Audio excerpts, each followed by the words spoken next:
Bonjour, on est jeudi, c'est le jeudi de Virginie. J'espère que vous allez bien cette première semaine de reconfinement. Je suis dans un de mes lieux ressources dans la forêt qui est juste à côté de chez moi. Et je vais vous proposer pour commencer qu'on prenne 3 grandes respirations ensemble, en dégustant et en recevant toute la beauté de cet endroit.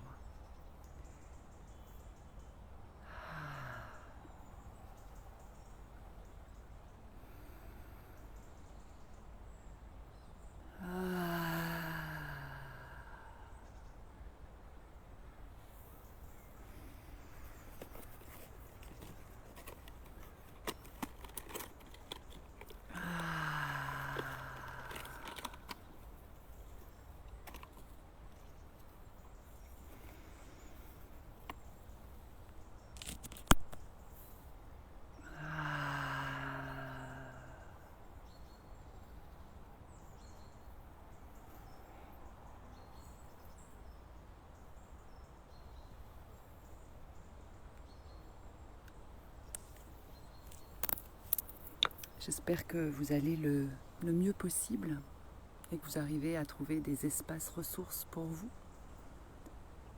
J'avais envie de partager avec vous ce que j'ai traversé cette semaine et en particulier tout le cheminement que j'ai fait autour de rester libre malgré la restriction des libertés, en tout cas officiellement. Et en fait, rester libre, qu'est-ce que ça veut dire vraiment ?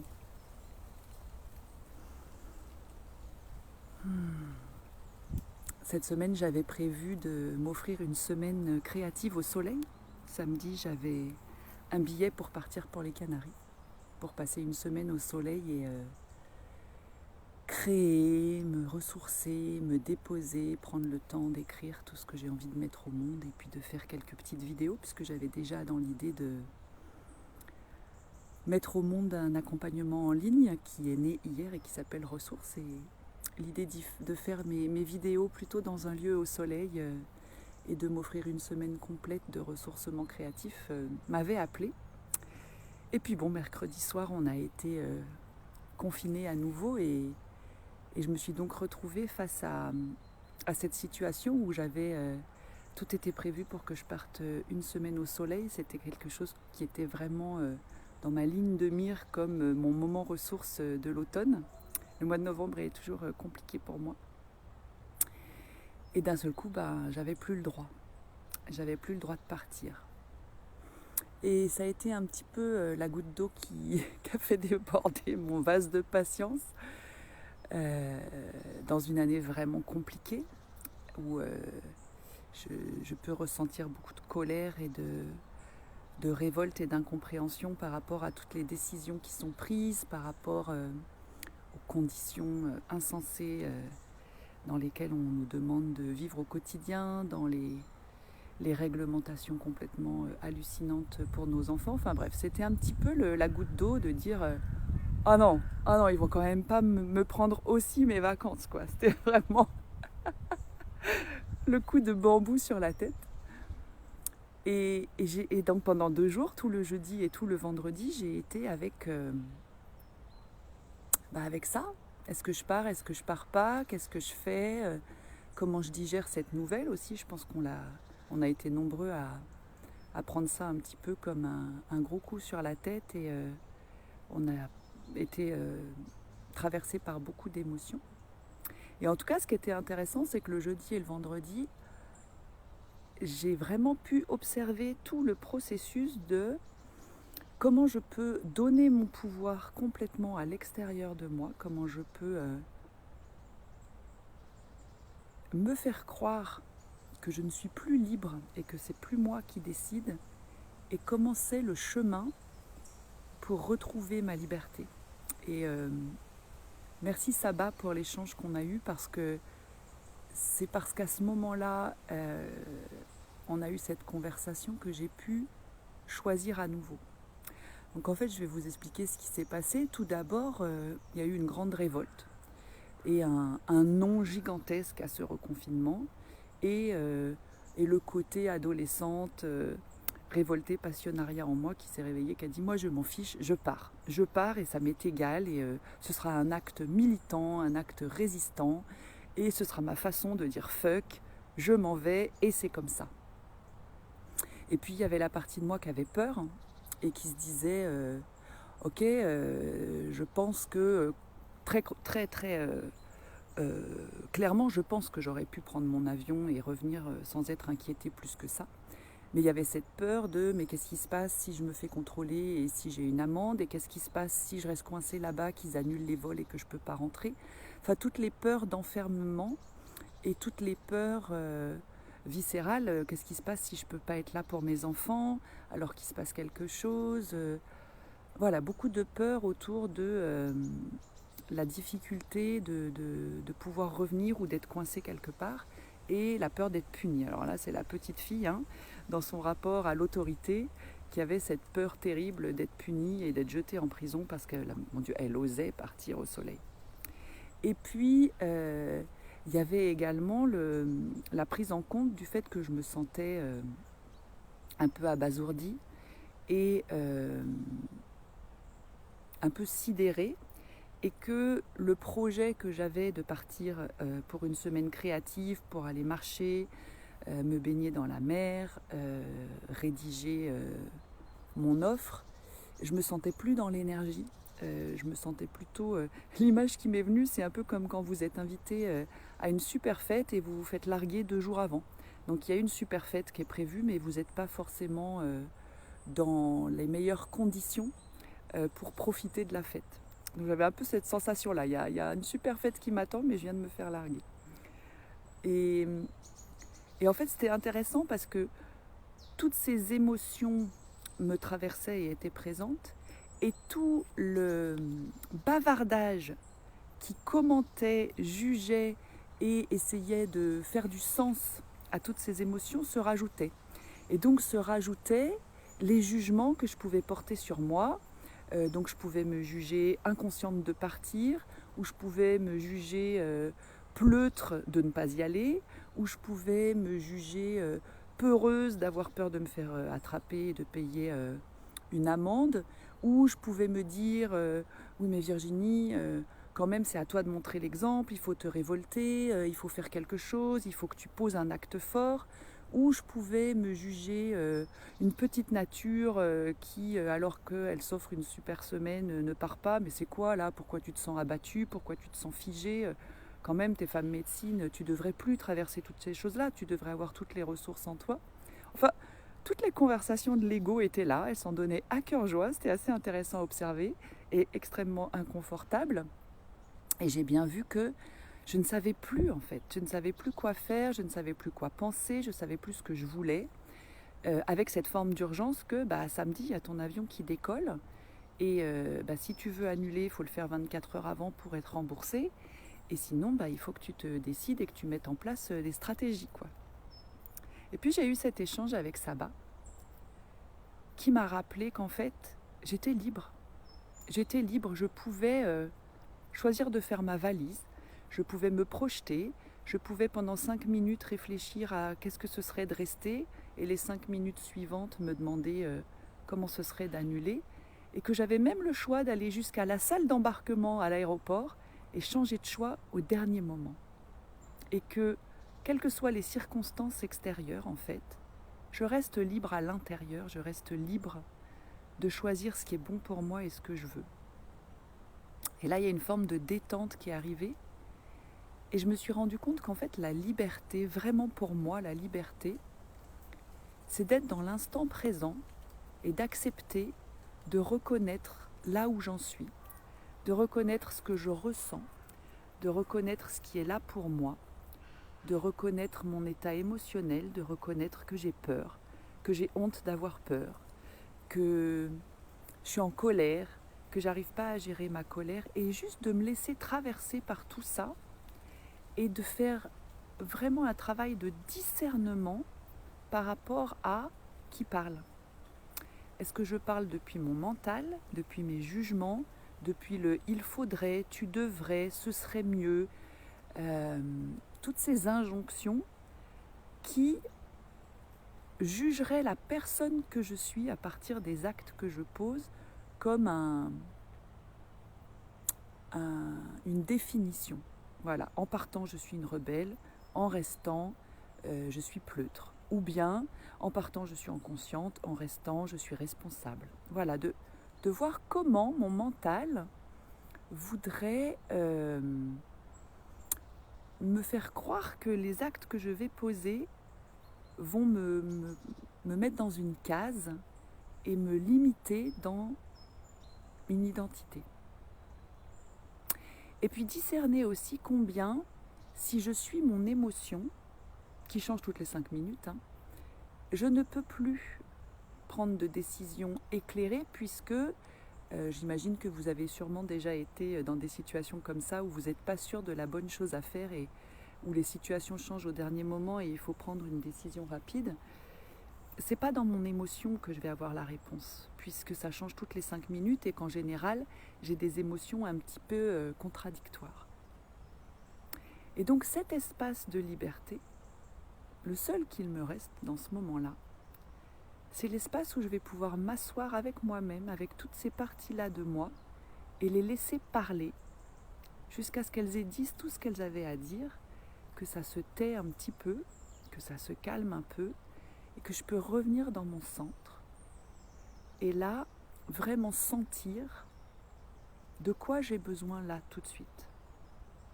Et évidemment, de quoi j'ai besoin là tout de suite, ça peut ramener un nouveau bavardage puisque ma réponse ça a été de quoi j'ai besoin là tout de suite, j'ai besoin de ne pas être seule. Quand je me visualisais aux Canaries dans le super logement que j'avais loué, dans un endroit paradisiaque, je ressentais un immense sentiment de solitude. J'avais pas envie d'être à 3000 km de mes proches, de mes enfants, de mes amis. Et j'avais pas envie de me sentir seule, isolée et éloignée à ce moment-là où je me sentais dans une grande vulnérabilité. Et évidemment, mon mental pouvait me dire « Oui, mais une fois que tu seras là-bas, tu verras, ça ira mieux. » Et peut-être que c'était vrai, et peut-être pas. Et à ce moment-là, mon besoin profond, c'était de ne pas être seule, de me sentir entourée, de me sentir en proximité et de me sentir accompagnée pour traverser une forme de détresse émotionnelle ou de choc émotionnel qui était là. Et j'ai refait cette méditation 2 fois par jour, en me visualisant ici, en me visualisant là-bas, et en sentant dans mon corps comment c'était et tout ce qui s'invitait comme conversation. Et à chaque fois, c'était un sentiment de solitude et d'isolement, et que c'était de ça qu'il fallait que je prenne soin et que j'accueille. Donc j'ai décidé de ne pas partir, et j'ai décidé de ne pas partir, non pas parce que c'était interdit, parce que jusqu'au bout, j'étais persuadée que si j'allais à l'aéroport, je pourrais monter dans cet avion, et je suis persuadée que l'avion retour va atterrir samedi. Mais parce que, à ce moment-là, j'ai senti que mon besoin profond, c'était de me sentir connectée, et c'était de prendre soin de la petite fille en moi qui a peur d'être seule, abandonnée, et de ne pas être accompagnée pour traverser ce qu'elle a à traverser.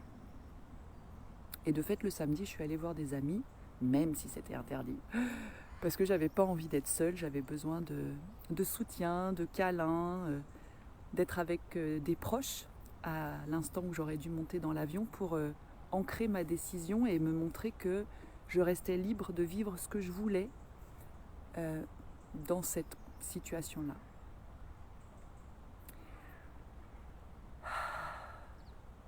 Et donc la liberté, c'est ça.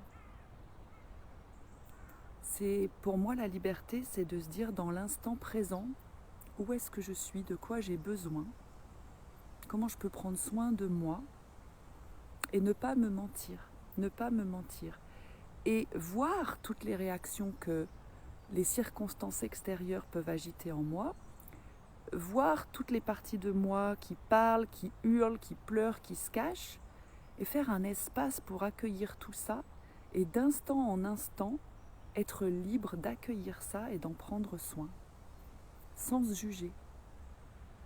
Le samedi et le dimanche, j'ai été dans un entre-deux, un no man's land j'aurais dû partir, non j'ai bien fait de rester, oui mais regarde il pleut, qu'est-ce que tu serais bien au soleil, oui mais ça n'aurait pas été, voilà. de conversations incessantes et de léthargie totale. Et je me suis autorisée ça. Je me suis autorisée d'être dans cette léthargie, dans cette flemme, cet état qui sert à rien. Et puis lundi, quand je me suis réveillée, le soleil était de retour et d'un seul coup, il y a eu un surgissement de créativité, une envie de mordre la vie, un désir de retrouver la forêt dans laquelle je passe la plupart de mes journées en ce moment, de contribuer, d'être là pour vous, de créer cette formation en ligne que je suis tellement heureuse de mettre au monde et qui justement propose des outils pour s'écouter, rester dans son centre, être dans cet instant présent où je peux prendre soin de moi. Et tout s'est transformé. Tout s'est transformé parce que, à nouveau, je me suis rappelée, je suis libre. Je suis libre. Et je suis beaucoup en lien avec Nelson Mandela ce matin, qui a passé, je crois, ses 26 ou 28 ans de sa vie dans la prison, et quand il a été libéré, qui disait qu'il fallait qu'il lâche sa colère, sa rancœur, etc. Sinon, même en sortant de la geôle dans laquelle il avait été, il allait rester en prison pour le restant de ses jours. Donc je m'invite et je nous invite tous à interroger les espaces de liberté qu'on peut s'offrir dans cette période-là. Parce que c'est de là, il me semble, que va venir l'action juste. Accepter ce qui est, c'est pas se résigner.